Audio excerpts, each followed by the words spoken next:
Halo, berjumpa lagi di dunia novel. Kali ini kita akan melanjutkan volume 10 dari Martial God Asura. Selamat mendengarkan. Bab 5679, Kapten Tentara Pemecah Surga Klan Jie, Jie Feng. Tidak mudah untuk berlatih di area terlarang leluhur, bukan? Tanya Chu Feng. Kami tidak tahu tentang ini, tapi melihat kekuatan guntur dan kilat, itu pasti tidak terlalu mudah, bukan? Kata Ling Yunhao. Faktanya, Chu Feng bisa menebaknya tanpa Ling Yunhao. Dia bertanya hanya untuk memastikan. Saat ini, Chu Feng tidak bisa tidak khawatir tentang ibunya. Tapi kemudian saya memikirkannya, begitu banyak orang di Istana Suci Tujuh Alam yang mengetahui bahwa ibu Chu Feng sedang berlatih di tanah leluhur terlarang. Sebenarnya, mungkin tidak demikian. Mungkin itu hanya untuk menutup-nutupi, ibu Chu Feng sama sekali tidak berada di tanah leluhur terlarang. Namun dimanapun dia berada, Chu Feng berharap ibunya bisa diperlakukan dengan baik. Jika tidak, dia tidak akan pernah melepaskan penguasa Istana Suci Tujuh Alam, bahkan jika dia adalah kakeknya. Saat Chu Feng dan yang lainnya sedang berbicara, kaki mereka tidak berhenti. Sepanjang perjalanan, Anda bisa melihat menara, istana, hutan batu, danau, dan masih banyak lagi. Tapi itu bukan dekorasi, semuanya mengandung kekuatan, dan semuanya adalah tempat untuk bercocok tanam. Pada akhirnya, Chu Feng dan yang lainnya memasuki hutan batu. Batu-batu di sini bermacam-macam aneh, tapi hampir semuanya mengandung kekuatan formasi. Akhirnya mereka berhenti di depan sebuah batu besar. Batu besar ini berbentuk bulat, diameter hanya 1000 meter dan tinggi kurang dari 100 meter, terlihat seperti bidak catur besar yang jatuh ke tanah. Di sebelah batu besar ini, terdapat sebuah tablet batu dengan tulisan, Batu Tempa Spiritual, di atasnya. Saudara Chu Feng, ini adalah tanah batu tujuh alam dari Istana Suci Tujuh Alam saya. Banyak batu di sini dapat digunakan untuk budidaya, dan batu tempa spiritual ini memiliki efek terbaik. Kamu baru saja melangkah. Mungkin perlu waktu untuk beradaptasi, tapi itu tidak masalah. Jangan panik. Dengan bakatmu, kamu seharusnya bisa beradaptasi dalam beberapa jam. Saat Lingxi Nian berbicara, dia melompat dan mendarat di batu tempa spiritual. Ketika dia mendarat, Chu Feng bisa merasakan kekuatan tak terlihat mengalir keluar dari batu tempa spiritual dan menutupi dirinya. Pada saat itu, Lingxi Nian juga sedikit mengernyit, tetapi dia segera pulih dan menunjukkan senyum cerah lagi kepada Chu Feng. Kemudian, Ling Yunhao dan yang lainnya juga melompat ke atas batu tempa spiritual. Saat mereka mendarat, mereka semua ditutupi oleh kekuatan tak kasat mata. Dalam kasus-kasus ringan, orang baru mengerutkan kening dalam beberapa tahun terakhir, sementara dalam kasus-kasus serius, dia menyeringai.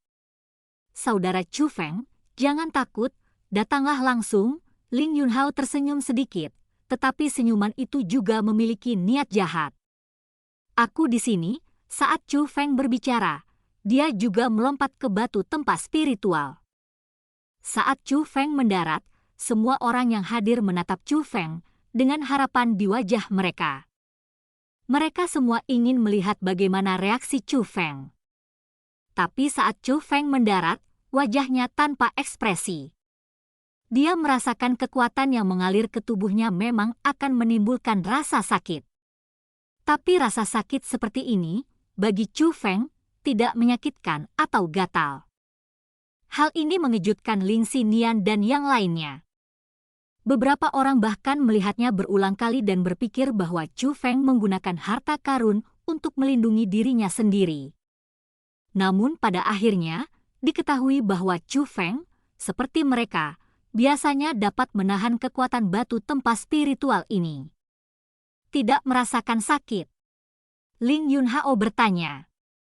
Ya, tapi menurutku ini tidak apa-apa, kata Chu Feng. Oke. Ling Yunhao dan yang lainnya saling memandang dengan cemas.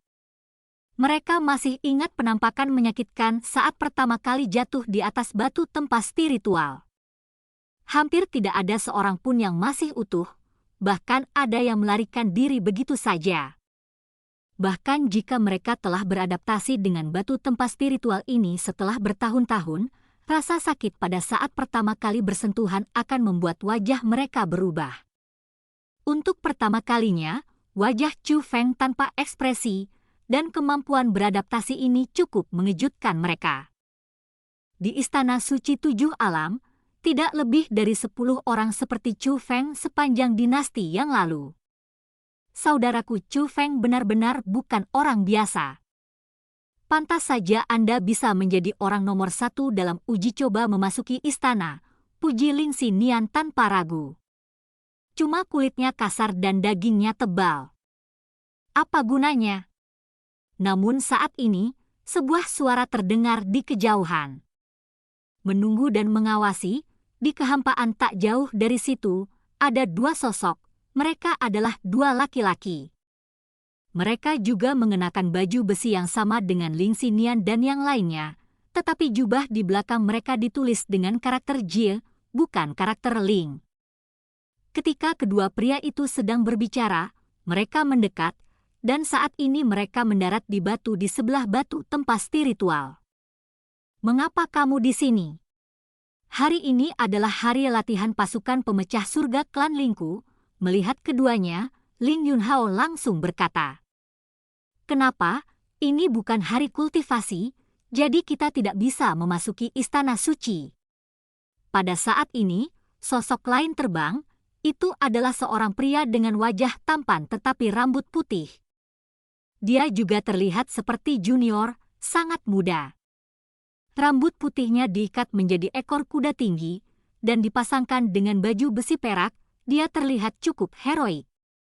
Adapun usianya mirip dengan tahun Ling Xinian, juga hampir 300 tahun, sedangkan untuk aura tersembunyinya, Chu Feng tidak tahu budidayanya. Tapi kalau dilihat dari kecepatannya, itu pasti tidak di bawah Ling Xinian.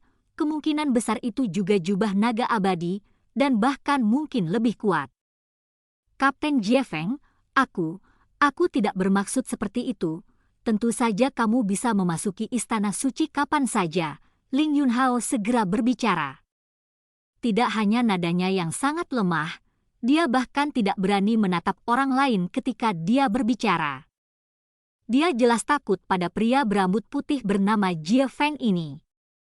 Ingat, bukan hanya aku, tapi tentara pemecah surga klan Jie kita juga bisa masuk dan keluar istana suci sesuka hati. Setelah itu Jie Feng selesai berbicara, dia melihat ke arah Chu Feng. Kamu adalah Chu Feng itu. Begitu Jie Feng mengucapkan kata-kata ini, transmisi rahasia Ling Yunhao segera terdengar di telinga Chu Feng. Chu Feng, Jie Feng ini bukan hanya kapten tentara pemecah langit Jie, tapi kakeknya juga salah satu tetua tertinggi dari Istana Suci Tujuh Alam. Kamu harus sopan saat berbicara dengannya, kami tidak boleh menyinggung perasaan dia. Ling Yunhao berbicara sangat cepat, takut jika dia berbicara terlalu lambat, Chu Feng tidak akan mengetahui identitas Jie Feng dan dengan demikian menyinggung perasaan Jie Feng. Namaku memang Chu Feng, tapi aku tidak yakin apakah itu aku yang kamu bicarakan, kata Chu Feng sambil tersenyum. Tapi senyumannya tidak rendah hati atau sombong, hanya sopan. Ujian memasuki istana adalah yang pertama. Jika kamu tidak memiliki nama ini, apakah menurutmu mereka akan berteman denganmu? Membawamu ke sini untuk berlatih. Saat Jie Feng berbicara, dia melihat ke arah Ling Xinian dan yang lainnya. Jie Feng, sebagai wakil kapten pasukan penembus langit Ling, saya memenuhi syarat untuk memimpin Chu Feng ke tempat ini, kata Ling Xinian segera. Ling Xinian, jangan gugup, saya tidak mengatakan bahwa Chu Feng tidak boleh berlatih di sini, aku hanya ingin melihat kemampuan seperti apa yang dimiliki nomor 1 di ujian masuk istana. Setelah Jie Feng selesai berbicara, dia melihat ke arah Chu Feng. Chu Feng, membosankan di sini, aku akan mengajakmu memainkan permainan yang sulit, kata Jie Feng. Kemana kamu akan membawanya? Lin Xinian bertanya. Saat ini, Lin Yunhao dan yang lainnya tidak lagi berani berbicara, hanya Lin Xinian yang berani menghadapi Jie Feng secara langsung. Terlihat identitas Jie Feng memang sangat kuat. Bagaimana dengan menara gravitasi mental? Kata Jie Feng. Menara gravitasi spiritual. Mendengar kata-kata ini, ekspresi Lin Xinian dan yang lainnya berubah drastis. Dan cerita pun berakhir. Sampai jumpa berikutnya di cerita dunia novel.